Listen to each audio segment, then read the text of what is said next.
ready? Yes, sir. All right, let's do this. 59.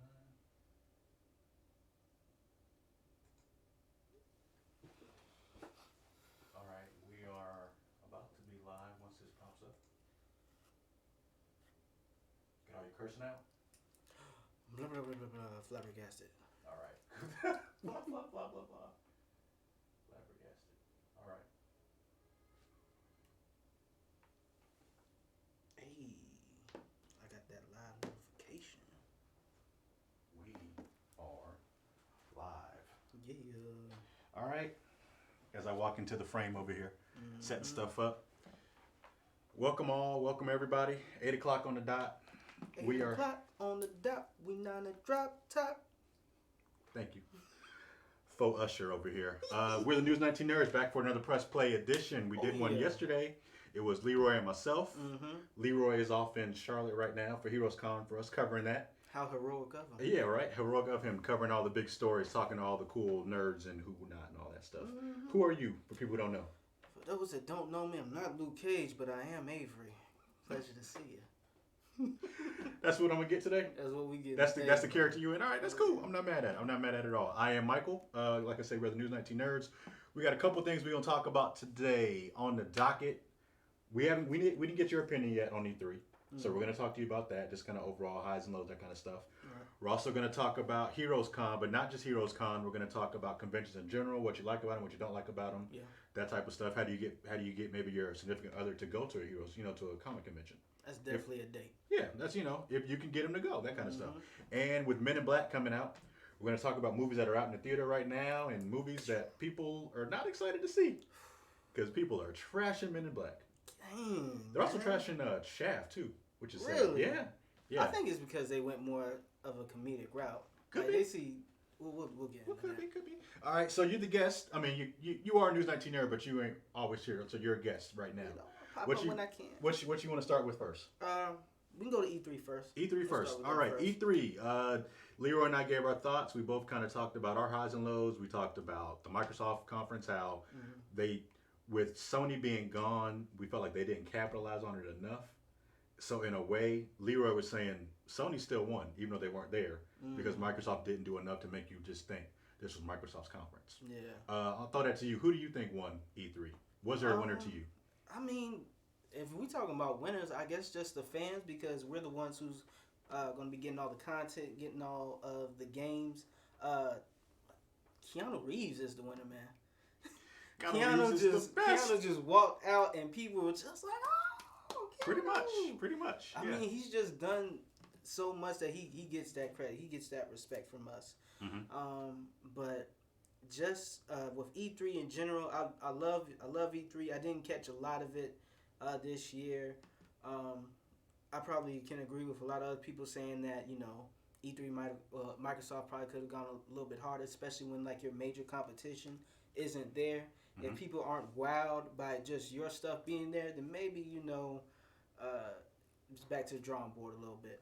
But just the two main games that I'm just ready and prepared for, of course, is Cyberpunk 2077 and also the Avengers game, which I don't remember the official title for it. Is it just Marvel Avengers? Right now it just says Marvel's Avengers, which is extremely close to the first movie, Marvel's Avengers. Okay. Even though they say it's not related to the MCU, with these people that look extremely close to the MCU people. I mean... And the Hulk wearing that same purple shirt, pants combination that Mark Ruffalo already wore. Yeah. But it's not the same. But yes, that's what we got. I get it. We had already did a reaction video to the Avengers Assemble trailer. And, we had our different opinions out, mostly Leroy compared to me, you, and Lauren. I'm excited for the game. Because you played Marvel Spider-Man, and to me, it looks like the same type of setup as Marvel Spider-Man. Marvel Spider-Man was great. I didn't play it, but I watched walkthroughs, so You got to get off this walkthrough, man. Hey, let's take a side detour. What's with you in these walkthroughs? Why you don't want to play the game? Walkthroughs are free. Okay, I can't beat that. So I get walkthroughs are free. Walkthroughs are free. They are. When they drop that price, then I'll go and cop. Okay, fair enough. But yeah, Spider-Man was great. It felt great to play. And some of the people that I've seen who I've read about, read their blogs or Twitters, follow them on Twitch, seen them talk about it, on their streams. They actually got to play it or see behind closed doors demo of it, Yeah. and they were saying it kind of plays like Spider-Man. The big thing that they brought up is if the game plays like Spider-Man and it has really good gameplay, why not show that as your demo as opposed to the trailer, which at best you can say it's divisive, and at worst you can say people hate it. I think it's not Like necessarily. it's not unanimous praise for the trailer at all. Yeah, I don't even think it's necessarily the game. I think how just the trailer was edited. Mm-hmm. Like it seemed like things were cut too short. Like the time where I think the oh man, what's the giant ship that Cap was on that blew up? It seemed like it was just like a second of Cap talking, then boom, all of a sudden we see Black Widow saying, we got played or something like that. Yeah. And I'm just like, it just seemed like it was rushed. It didn't seem like they really thought about it. It was just, we just need to hurry up and get this game out of here. I don't know. They could have took more time to edit, but that's just my opinion because I edit all the time with stuff. Right. So I get so you know about being on a deadline. Yeah. We got to get this to the show. Avengers for Friends of Five.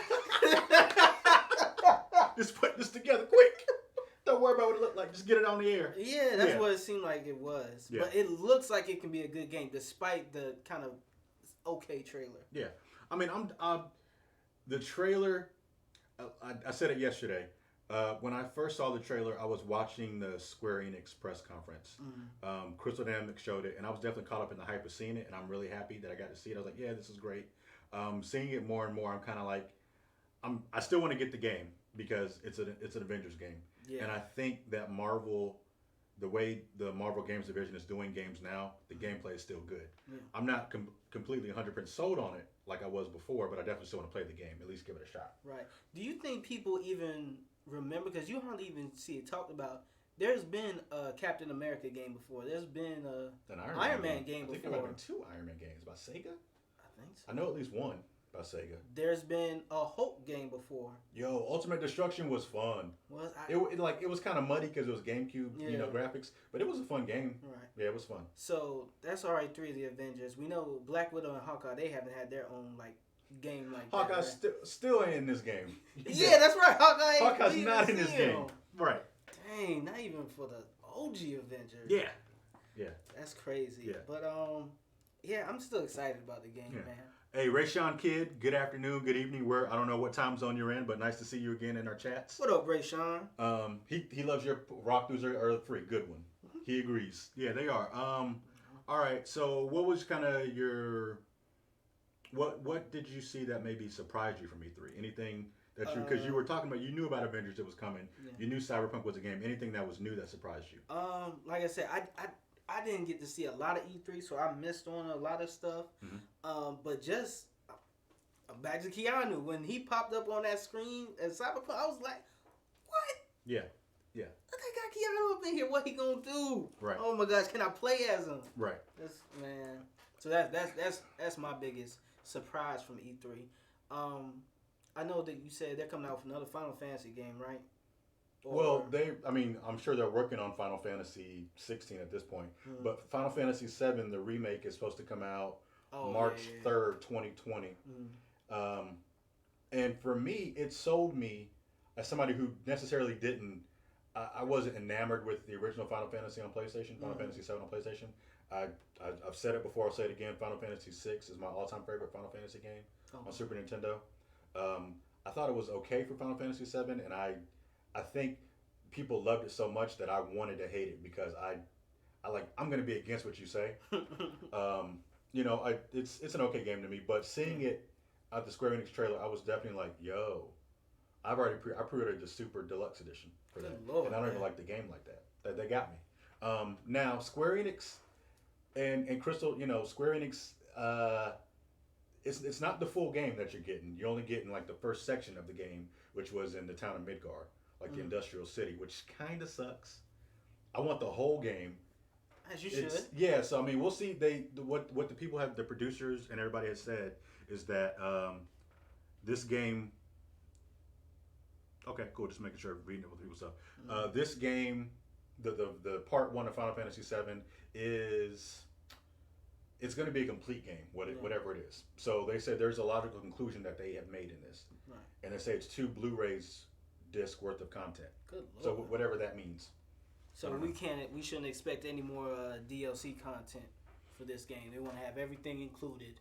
Well, I think for part 1, it's just going to be that Midgar thing, and then it can move over to whatever it needs to be, like the other parts of the game as you get further along. Got you. Yeah. So how do you think E3 can improve?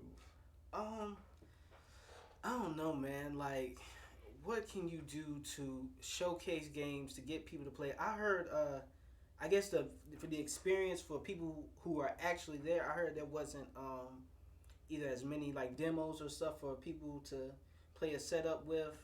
So maybe they can work on that, getting more areas for more people to play at more once at a time. Yeah.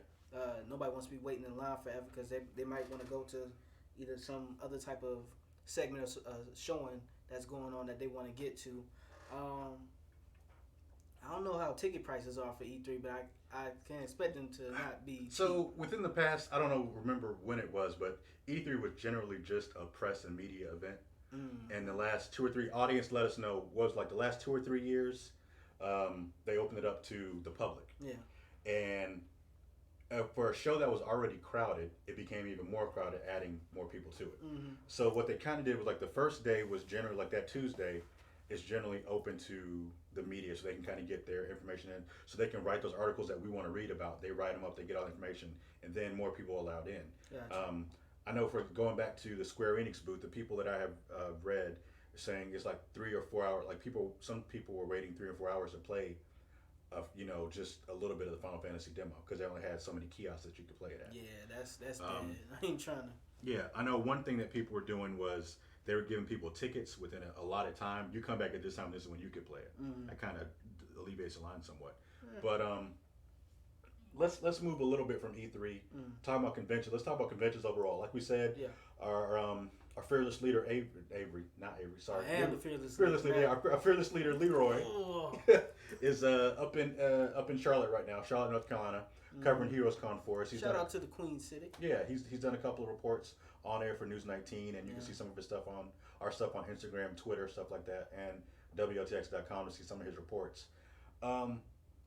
What do you think it is now? Because how long have this is a hard question to say, but I've been a nerd my whole life, or at least I've liked nerd stuff my whole life. Never been ashamed of it. I've always liked that geeky pop culture stuff. Now it's becoming more mainstream. Yeah. And you're seeing more and more people come to conventions. They're getting bigger and bigger. What do you attribute that to? I guess honestly, Hollywood with the movies that's come out ever since. I might have to give credit to the MCU for starting it. For sure. Once these movies got so big and attracting people to this whole new world of, comic book characters, that kind of got them into a habit of like, okay, let me see. I like this person in this movie. Let me see how the comics have them or something. Let me see how these TV shows, because I've been watching, heroic cartoons since I was a kid. Like, oh yeah. Talking like old X-Men. You remember the X-Men cartoon on Fox? Oh, whatever. Yeah, Yeah, man. Yeah. Yep. Pretty much. Yeah, man. I mean, just ever since that, I've been, a huge, fan of whether anime or nerd stuff. I'll be the first one to say I haven't read a lot of comics, but the comics I've had read just makes me want to read more. But as an adult, it's hard to find the time now. Yeah. But it's having this stuff as mainstream now. I think it's cool. Do you think it helps the industry or hurts the industry? That all depends on who you ask, because the person who might have a booth set up at one of these conventions has more people coming to the convention now because it's got more popular. Everybody may not be all at the same booth, so somebody may linger over to somebody else's booth and see what they got going on. They're interested in the product that they have. Mm-hmm. They're getting their money that way. So it's great. Some you may have your few people who be like, oh, you're not either a real nerd or you're not a real enthusiast about this. You're just here because it's the wave to ride. Just let people enjoy things. Don't matter what Right. the time limit is, if they're old to this or if they're new to this or true to this. Just let people enjoy the stuff, man. Life's too short just to stop people from True. having fun. True. Um, so I was just texting Leroy now. Mm. He's been working all day, right? Yeah, he has. But if we call it that. right, because as he's doing these reports, you could see the excitement on his face. Yeah. He was trying to be professional, but you could still see he was just excited to talk about this, to bring this world to the masses, to people who don't know, as almost like an ambassador. Like, this is why you should come. It's you may think that it's kind of taboo or that you can't get into it, but there's something out there for everybody in terms of comics now, especially and also in terms of anime. There's something out there for everybody. Oh yeah, I mean, there's so many different animes out now. I can't keep up with them all, man. Yeah, like it's too much. But I mean, just going to these conventions, like I've only been to like the local conventions, like around like Columbia and stuff. It's my dream one day to go to like one of the real big ones, like like either New York or San Diego, just to experience how passionate and intense like it can be. Because seeing people go all out with like their cosplay and their costumes, it's a beautiful thing, man. Like, and seeing people like bring their kids to it as well, so they can see like people dressed up in costumes or like meet some of their favorite characters they might have seen on TV. That's dope. Some people be charging kind of crazy amounts of money for pictures and photographs. I got I went to San Diego Comic-Con maybe. Is this your Jason David Frank story? Oh, I can give you a good story and a bad story. This isn't Jason David Frank. You get two. Yeah, okay, I'll give you the bad story. It's not even a bad story because it didn't happen to me. It happened to my buddy I went with. I went with this guy, a friend of mine that worked at a different news station when I used to work with him over there. We both went out to San Diego Comic-Con, and he was on the show floor walking around trying to get an autograph. He met Lou Ferrigno, which was cool. And then Lou Ferrigno charged him like a crazy amount of money just to get a photo. Not a signature, just to get a photo on his phone. Oof. And it's like, that's crazy. And I get it. People trying to eat. Everybody trying to eat. You're trying to make your money. I understand. But like, it just seems so, it might have been like $30 or $40 for the photo. And it's like, that's crazy. It is. And I don't even understand like how you try to work that with your phone. Like, how many pictures does a person take? Cell phones now can do a great job, but it's still not exactly how you want it framed or whatever to take a selfie. Right. $30, $40 with Lou Ferrigno. He was kind of hot about that. It didn't bother me as much because it didn't happen to me. But I laughed at him for a second. I was like, yo, man, Lou Ferrigno punked you playing him? But it is what it is. What you gonna do, step to Lou Ferrigno? He pick him up, bench press him, throw him away like it's nothing. But that same convention, I met Walter Jones, the original Black Ranger. Oh, yeah. I think I may have paid, Hip Hop Kilo, baby. Oh, man, I love that. Because Power Rangers came out when I was in elementary school. I loved every minute of that. I met him, took a photo with him. It might have cost me $10, and it was worth it to me. I guess it all depends on what you value. Yeah, that's true. For somebody else, $30 might be nothing for them to take a picture with Lou Ferrigno. I don't know. $10 is nothing for me for Walter Jones. For those who haven't gone to a Comic-Con yet, please understand, if you really want to, I guess, enjoy yourself, please bring a good bit amount of money. Or be prepared to spend a lot of money. You gotta think about the parking. You gotta think about all the products and stuff you're gonna get, the pictures you may take, autographs you want, and then the food too. Oh yeah, because they charging. Oh yeah. At a different convention, same time, I met the Green Ranger, Jason David Frank, the GOAT. I paid a lot of money to get photos and stuff signed, and it was worth it. So I'm over here punking the dude for I say Walter Jones. What's his name? I can't even think of his name. That's not. Walter Reed? I know I've seen it before. Yeah, I might just type in Black Ranger. Mighty More. I met him. I paid him money. I bought like a bunch of Walter Jones. This is Walter Jones. This is another guy. Yeah. Okay. Got a limited edition, one of 500, I think, or one of something crazy like that. Golden dragon daggers.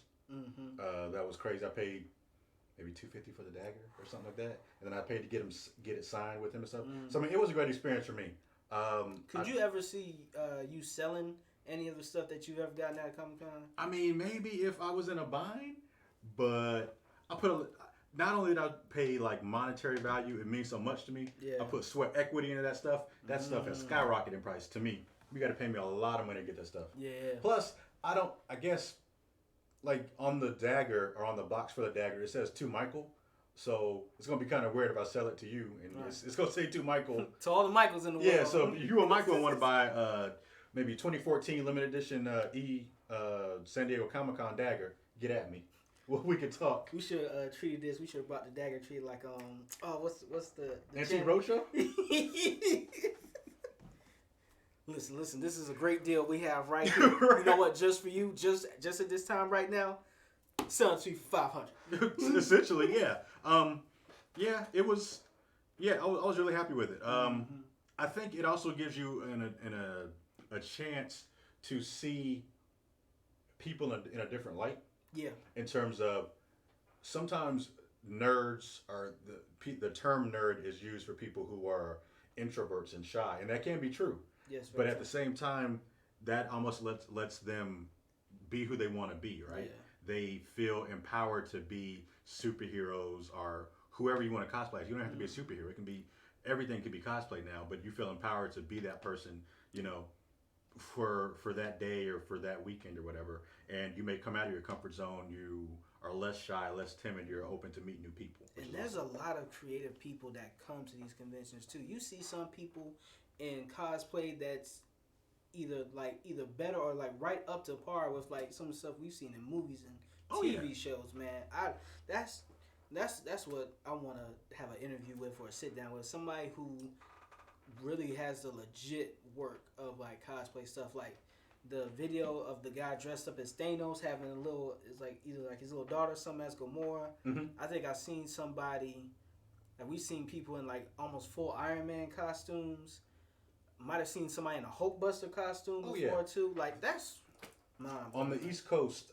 There's a married couple that cosplay. Mm-hmm. I can't think of the guy's name, but the woman, her name is Miracle. Mm-hmm. Miracle Burns. She's been at like Heroescon. She's been at Soda City, I think. A bunch of stuff along the East Coast in Charlotte, Greenville, all that kind of stuff. And she's been doing it forever. I think she actually works as a costume coordinator or like set designer type stuff on some shows. Ooh. Because she's very good at it. You can see her as she's been in Rogue, and her husband was Gambit. I think her husband might have been like bodyguard or something for. I feel like I might have seen who you talking about. If it's real legit, I think I've definitely seen. Yeah, but I mean, you know, they've been doing it for years and they love it because it's a time for them to relax, to let their nerd flag fly, as it were, and just be friends with people and meet new people all the time. Yeah. So I would say going to conventions is awesome, and kind of staying on that. How do you think you get your SO to come to a convention? I'm trying to think if me and my lady have gone to a convention together. I really think we have, and I think it was one. I can't remember which exact one it was. Right in Columbia. But I remember just saying like, hey, there's a convention going on. Do you want to go? Mm-hmm. It's like you got to have somebody who's interested in that. Yeah. Because you can say something that they may like. Like we both watch Attack on Titan together. Mm-hmm. She likes Sailor Moon and stuff like that. So I was like, you can always see somebody in Sailor Moon outfit. Oh yeah. And then like we've really started to try to like grow our pop collection now. Okay. So now we just go to the convention and see. All right, let's go to the pop center. What they got popping over there? For real. What they got popping over there. All right. Talking about pops and talking about all that stuff, talking about popular culture, a lot of times you see these things really grow based on, what movies are out and whatever. Very true. Yeah. Speaking of movies, 2 movies out right now. Men in Black. Yes. And Shaft. People are trashing these movies. And I don't know. I haven't seen them yet. I'm hoping to see them sometime this weekend. I was going to go with my dad, I think, to see Shaft for Sunday. And hopefully I'll see Men in Black some other time. Yeah. And it's crazy. My dad just asked me, too, if I had seen Shaft yet. And I was just like, nah, might wait till I get on the Fire Stick. So it's not even something like, ooh. All right, on Rotten Tomatoes right now, Men in Black International has a 24%. Dang. and Shaft has a 34%. That is not great. Why, in your opinion, why do you think it's these reviews are coming in so bad? I think people were saying.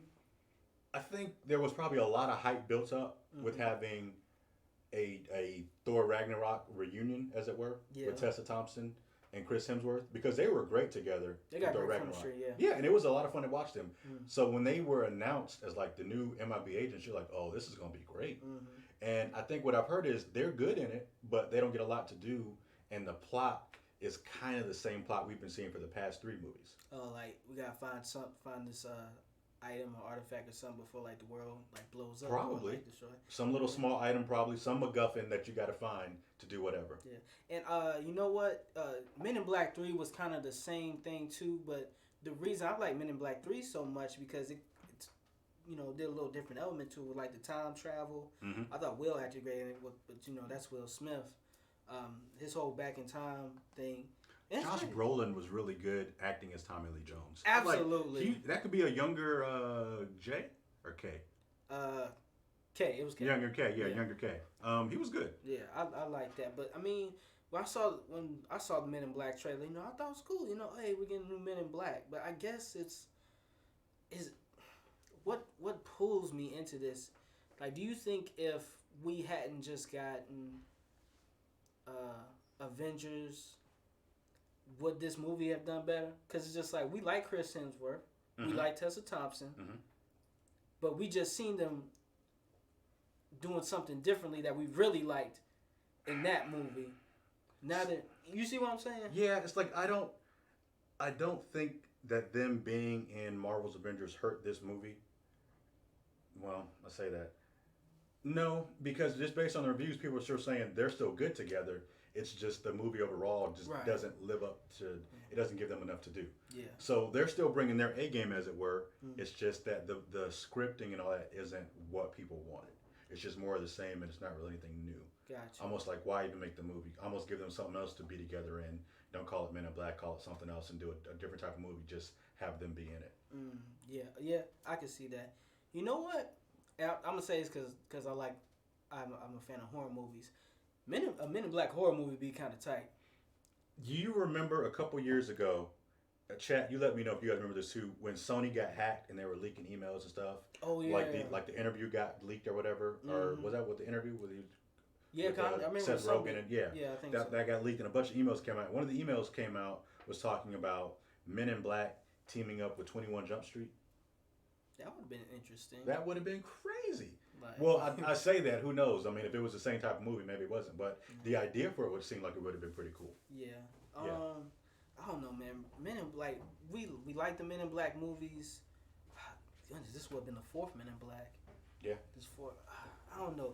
Once you pass the trilogy stage, it's just you have to do something different. Like you gotta go at it in a different way. You can't just add people and have like the same type of storyline like we said before. Like, it can be a good movie, but you want your movie to be better than good. You ain't spent all this time and all this money just to make a good movie. Right. And but shout out to Chris Hemsworth and Tessa Thompson. Chris Hemsworth comedy as his comedic time in their movies, I don't think it's appreciated enough. I feel like it's being more appreciated now. Definitely before, people were sleeping on Hemsworth as having the comedy chops to do stuff. But I mean, Thor Ragnarok proved it. He was funny in what's the movie? Family Vacation. Like, that movie wasn't great, but he was funny in it for sure. What Family Vacation. About? You remember like the old Chevy Chase movie, Family Vacation?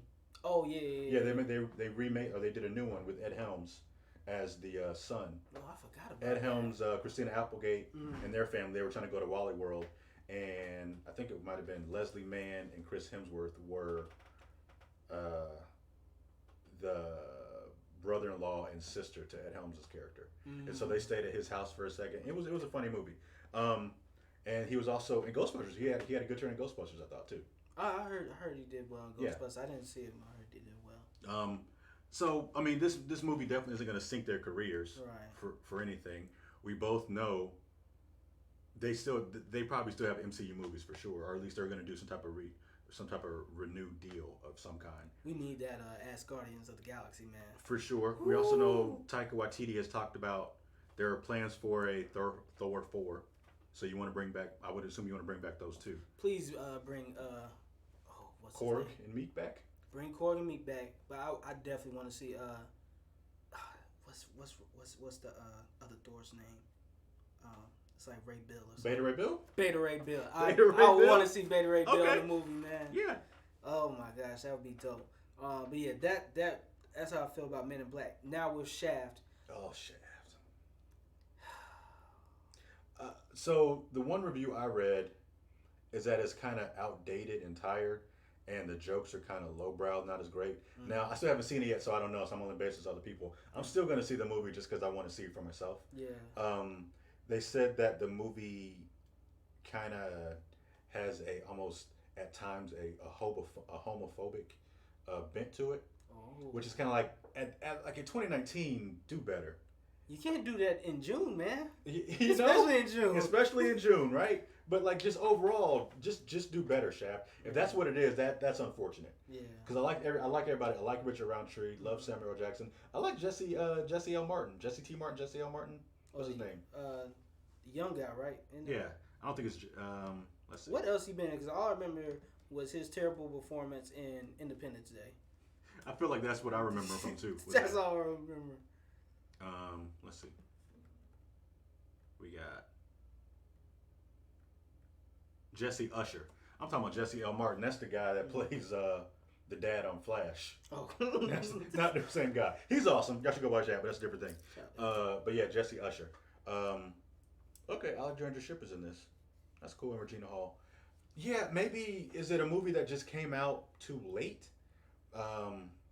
Is it a movie that maybe could have done some more workshopping of, hey, let's try to be more, and it's not even more tolerant, it's just being a better movie about those jokes aren't really funny anymore. Be better than that. I mean, I might watch it really see it, but I mean, when you think of a Shaft movie, you think about Soul Brother, man, like fighting the man fighting for his people, for people who can't get what they want for injustice himself, especially with everything that's happened in reality.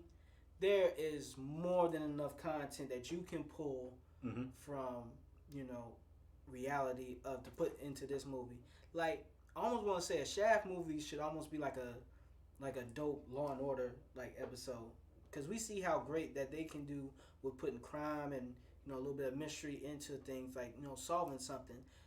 How they sold this movie is just like, I'm bonding with my son. Yeah, we're gonna go figure stuff out together. And that was never really what Shaft was. No, Shaft was always fighting for his people. Fighting for an oppressed people. He was the coolest dude that everybody wanted to be. Yeah. Right. Pardon my French, but ladies wanted to be with him. The guys wanted to be him. As it were, because he was so cool that he was something that an oppressed people, a minority people, could look up to. Yeah. And it's almost like, granted, haven't seen it yet, but he should be doing the same thing. If what they're saying is true, he should be fighting for that LGBTQ community. Right. Because that's also an oppressed people. So instead of making fun of that or being scared of that taboo that they may think it is, he should be trying to support those people, uplift those people, as opposed to keeping it down. Yeah. So I'll have more to say once I see it. Right. I still love the early Shaft though, the early 2000 Shaft. Yeah. I watched a video talking about it the other day. I just think it's funny how we had Nick Fury and Batman. In the first one? Yeah, or not the first one, like the 2000 one or whatever. Yeah, for sure. And then you had a dude from Westworld in it too. Who's dude from? Wright. Can't think of his Jeffrey Wright. Oh yeah. Well, see, it's funny because every time I see Jeffrey Wright, I think about, if I'm not thinking about his role in Shaft, he's like, "You killed my brother." Yeah. Stabbed himself. He played. I don't know if you remember. He played Martin Luther King Jr. in the movie Boycott. Okay. When it was talking about boycotting the buses and stuff like that, and shout out to Jeffrey Wright because he's an amazing actor. Man. Oh yeah, for sure. Really great actor. I heard in the early 2000s Shaft, he actually started off with less scenes, but he was so good that the director just gave him more. I would believe that. I would definitely believe that. So I feel like we kind of hit on the big topics we want to talk about for the week. Yeah. Anything else you wanted to I'm trying to think what else is coming up, man. So, I'll say this. I'm a 34-year-old man. I'll say this. I am excited about Frozen 2. That trailer came out. I'm hyped for Frozen 2. I enjoyed Frozen 1. It's not the best. I haven't seen any of the Frozen movies. It's a fun movie. It's a cute movie. It's not the best Disney movie, not the best Disney movie. Is but it it's Disney fun. or Pixar? Disney. Okay. Yeah. That's Now you got me checking. I'm pretty sure Frozen 2 is just not Pixar. It's Somebody just looking at it is not Pixar. Right. It's Disney. Right. Get your facts right. Yeah, it's Disney. Okay. I mean, what else do we expect from Disney, man? They know animation like the back of their hand. Yeah. I'm curious because one thing that it's kind of stretching it a little bit, but one thing that kind of plagued some Pixar movies is, with the exception of Toy Story, which seems to get better with each single one, and people saying Toy Story 4 is now the best one. I heard the Toy Story 4 is really good. Yeah, but like other Pixar movies, their sequels kind of aren't great. What else? Like Cars 2 was, well, I mean, Cars isn't a great franchise anyway, but Cars 2, I would say, was less than Cars 1. Mm-hmm. Monsters Inc. wasn't as good as, or Monster University wasn't as good as Monsters Inc. Finding Dory, I didn't think was as good as Finding Nemo, that kind of stuff. I see Finding Dory. If so, I can't remember as much as I remember Finding Nemo. So see, that's what I'm saying. It doesn't stick out to you. So hopefully, this being Disney, not necessarily Pixar, it'll keep up with what people expect from Frozen, so it'll be better.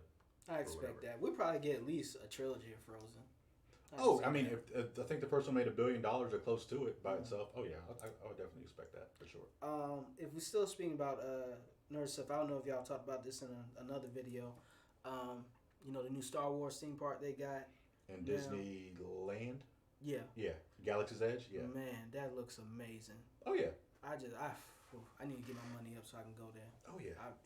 I mean, you get a 4-hour kind of window to do whatever you want, which is cool, and then they kick you out.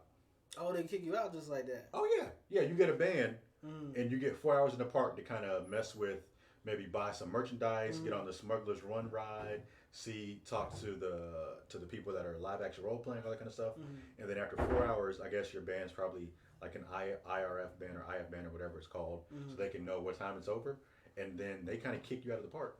I need to see exactly how that goes, because if they gonna find you with the band, like, I mean, yeah, it's probably geotagged, I would assume, right? wow. So they can find you with the band, and then people in stormtrooper outfits are playing the part of "It's time to go," Rebels, time for you to leave. Time to leave, Rebel Scum, that type of stuff. You're no longer allowed here in the Empire Park or something like that. I imagine that's what it is. That's crazy, but dope at the same time. Oh yeah, for sure. So I feel like that's it. We're a little short today just because we got other stuff we got to do. We'll be back again next Friday. We're gonna try and do these every Friday, hopefully around 8:00 Eastern time. Thank you to the chat. Thank you to Rayshawn. You got been talking in and whatnot. Yep. Let your friends know. Like, comment, subscribe here on YouTube. Also, you can find us on Twitter, Instagram, Facebook, WLTX.com, and I think that's about it. Yes, sir. We're kind of operating on a shoestring budget, so I'm going to cut us off over here. Avery, you'll see me get up off the camera or off the chair here. Avery will kind of slowly get up out the sing chair us out of the way, and we shut down. Almost tripped. Put the camera.